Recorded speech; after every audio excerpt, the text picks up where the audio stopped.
আসসালামু আলাইকুম। হুজুরের ওয়াজটা সবাই একটু শুনে যাইয়েন, ঠিক আছে? লাইভ খতমে তারাবির জন্য 2 জন হাফেজ নিয়োগ দেওয়া হবে কেন্দ্রীয় মসজিদে। অনেক হাফেজে কোরআনরা সিরিয়াল ধরেছে তারাবি পড়াবে। কার মনে না চায় এত বড় এক মসজিদে আমি যদি চান্স পাইতাম তো আমার কপালটা খুলে যেত। শুক্রবার দিন সবাই দরখাস্ত রাখলো, ইন্টারভিউ শুরু হয়ে গেল পরের জুমায়। অসংখ্য ছাত্রদেরকে দেখছি খতমে তারাবির জন্য ইন্টারভিউ সিরিয়াল দিয়েছে। ইন্টারভিউ বোর্ডের ভিতরে আমি ছিলাম। কয়েকজন হাফেজকে আমরা সিলেকশন করছি যে এদেরকে নেওয়া হবে। এদের তেলাওয়াত সুন্দর, পড়াও বড় মজার।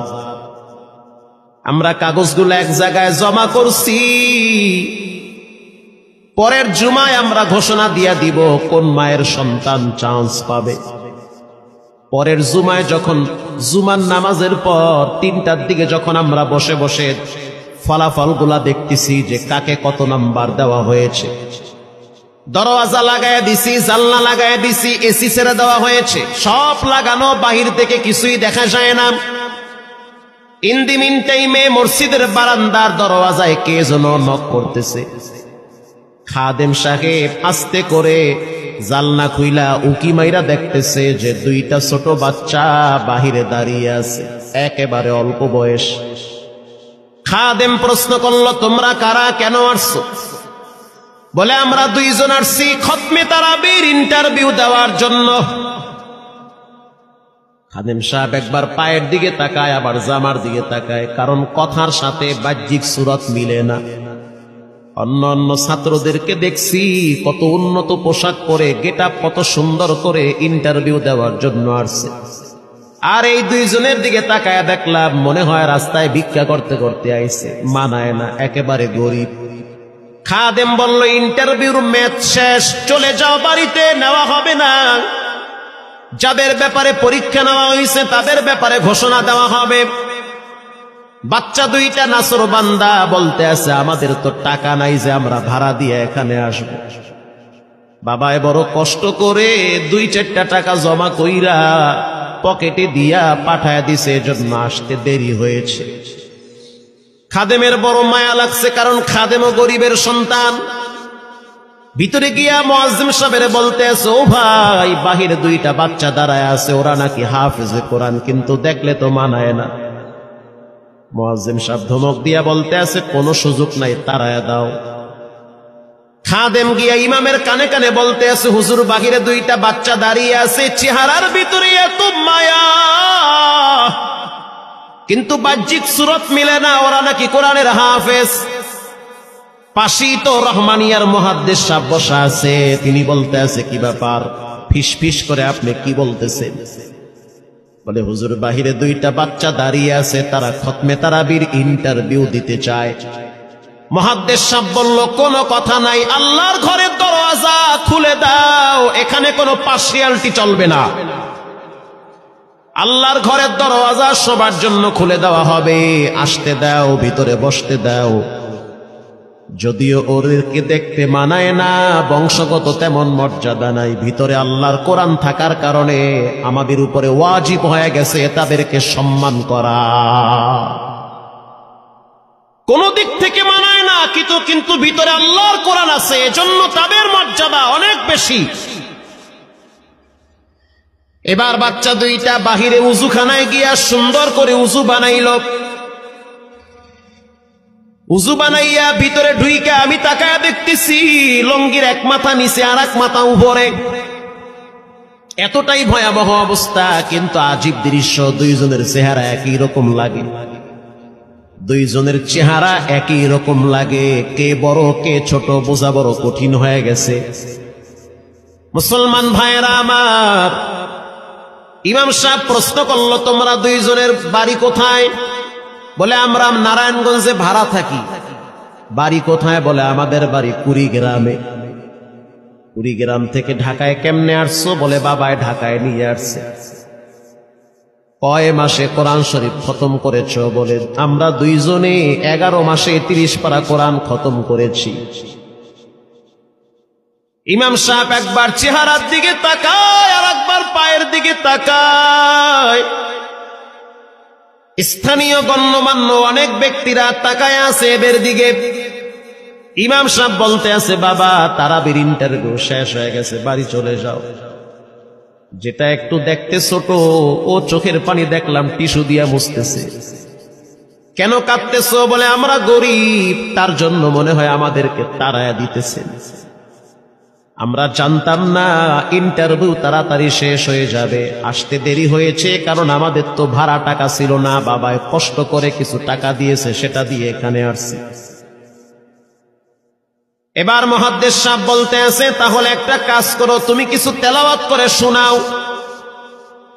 দুইজনেই উত্তর দিল যে আমরা তেলাওয়াত করলে তো আর নিবেন না, আপনারা প্রশ্ন করেন, আমরা দুইজনে উত্তর দিব।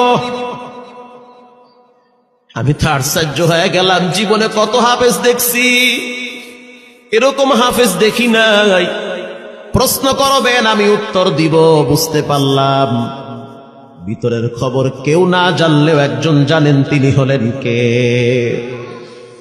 মুহাদ্দিস সাহেব বলতে আছে, বাবা প্রশ্ন করব ঠিক আছে, তোমাদের মন মতো একটু তেলাওয়াত কইরা শোনাও।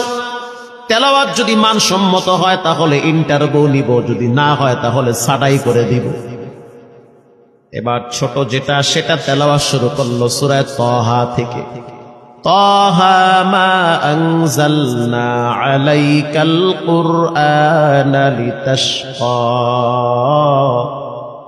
এত সুন্দর পড়া মনে হইতে আছে, আসমান থেকে কোরআন নাজিল হইতেছে। এত সুন্দর পড়া, কত রঙের ঢঙের পড়া শুনলাম, এই পড়া কোনোদিন শুনি নাই।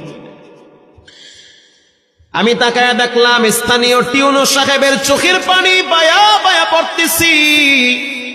ইশারা দিতে আছে আরো তেলাওয়াত করতে বলেন। এই পড়া তো শুনলে আমার দিলের ময়লাগুলা কাটে।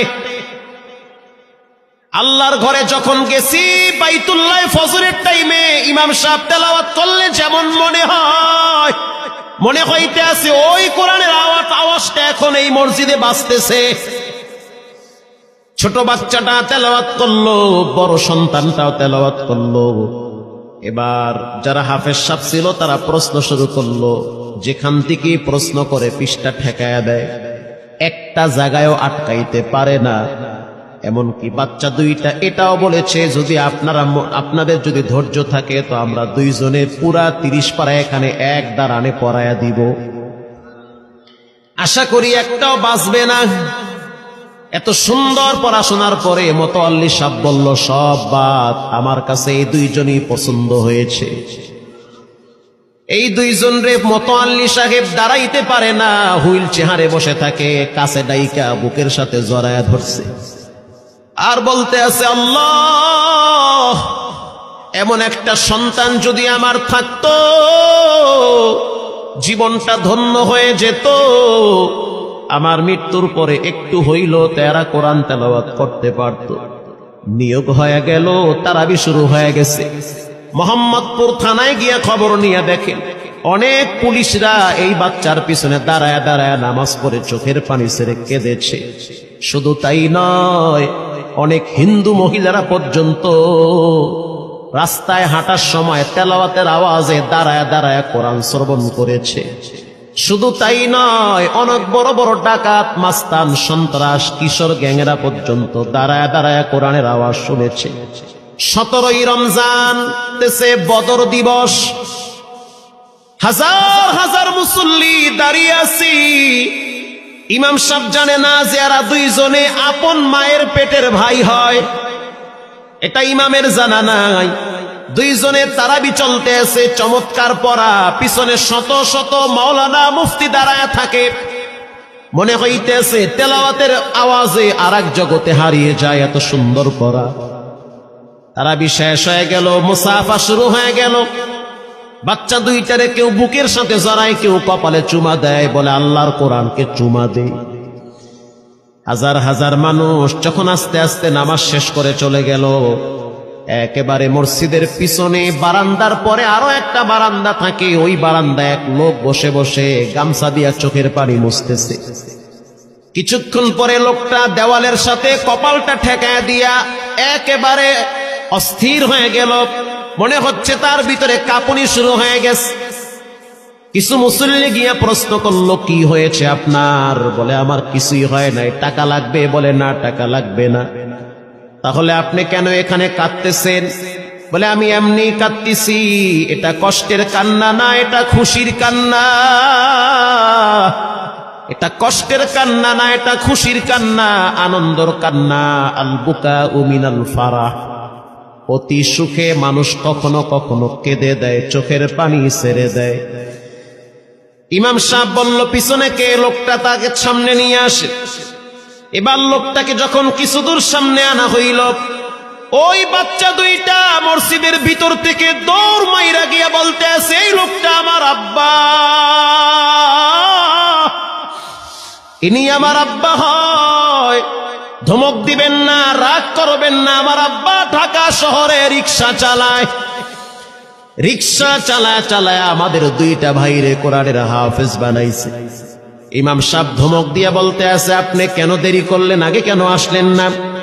রিক্সাওয়ালা বলতে আছে, আমি যদি আগে আসতাম আর যদি পরিচয় দিতাম আমি রিক্সাওয়ালা, হয়তো আমার বাচ্চা দুইটারে মানুষ খোটা দিবে যে রিক্সাওয়ালার পোলা। এজন্য আমি আসি নাই। দূর থেকে নামাজে কোরআন তেলাওয়াত শুইলা আবার আস্তে করে দূরে চলে যাই। মাঝে মাঝে বাচ্চা দুইটার সাথে দূর থেকে আইসা দেখা করি। এটাই হলো কোরআনের বরকত। পরে শুনতে পারলাম এই বাচ্চা দুইটার মাও নাকি গাড়ি অ্যাক্সিডেন্টে মারা গেছে। লাশ পড়ে আছে সেই কুড়িগ্রামে। একটা ছেলের নাম জুবায়ের আর একটার নাম হলো তালহা। রিক্সাওয়ালা বলতে আছে, আমার আফসোস নাই, কষ্ট হলো এক জায়গায়, সেটা হলো ঈদের সময় বাচ্চাগুলা তো বাড়িতে যাবে। বাড়িতে যাওয়ার পরে দেখবে ওদের মায়ের লাশ কবরে পড়ে আছে। ডানে বামে মাটি, সামনে পিছনে মাটি, মাটির ঘর, অন্ধকার কবরে মা ঘুমায়। ঈদের দিন এমন কোন দরদি নাই যে আমার বাচ্চাগুলারে সান্ত্বনা দিবে। গত ঈদেও দেখছি বাচ্চা দুইটা মায়ের কবরের পাশে দাঁড়ায় দাঁড়ায় লম্বা টাইম কেঁদেছিল।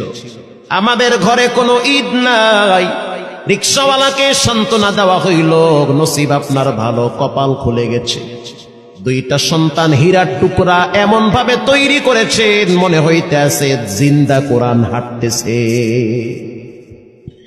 এজন্য সন্তানগুলাকে দিনদার বানান, ঠকবেন না। বর্তমান জমানায় মানুষ বড় স্বার্থপর। একমাত্র কলিজার টুকরা মা বাবার জন্য যেই দোয়াটা করে ওটা অন্য কেউ সহজে করতে চায় না। কথা ঠিক না ব্যাঠিক? সন্তানগুলারে দিনদার বানান, নেককার বানান, আল্লাহওয়ালা বানান। আল্লাহ পাক বলেন, যারা কোরআন পড়ে, নামাজ পড়ে, আল্লাহর রাস্তায় দান করে, তারা হলো সফল ব্যবসায়ী। এখানে এমন মানুষ বসা আছেন যে নিজের হাতে নিজের মায়ের কবরে রাখছে, নিজের হাত দিয়া নিজের আব্বারে কবরে ফালায়া রাখছে। ঘরে গিয়া দেখবেন মায়ের বিছানাটা খালি। যেই বিছানায় মা ঘুমাইতো সেই বিছানাটা এখন অসহায়ের মতো পড়ে আছে। বাবায় যেই বিছানায় শেষ বয়সে বসে বসে কোরআন তেলাওয়াত করতো সেই বিছানাটা পড়ে আছে। এখন আর কেউ বলে না, বাজান তুই কেমন আছো?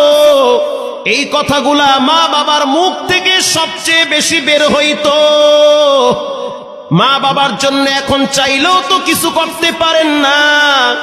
আজকে যদি আপনার মা বাবা থাকতো, খাওয়ানো লাগতো, চিকিৎসা করার লাগতো, অসুস্থ মাকে নিয়ে ভোলা মেডিকেলে যাওয়া লাগতো, অসুস্থ আব্বারে নিয়ে লঞ্চে করে ঢাকা মেডিকেলে যাওয়া লাগতো। এখন মাও নাই, বাবাও নাই, টাকা আছে, চাইলেও খরচ করতে পারেন না। সহজ একটা রাস্তা বের করে দেই, এর চেয়ে সুবর্ণ সুযোগ আপনি পাবেন কোথায়? আব্বারে তো থাকলে খাওয়াইতেন ভাত, না তো আর করতে পারতেন না। আমি আপনাদেরকে একটা ছোট্ট কারগুজারি শোনাই, আপনাদের দিল কেঁদে দিবে।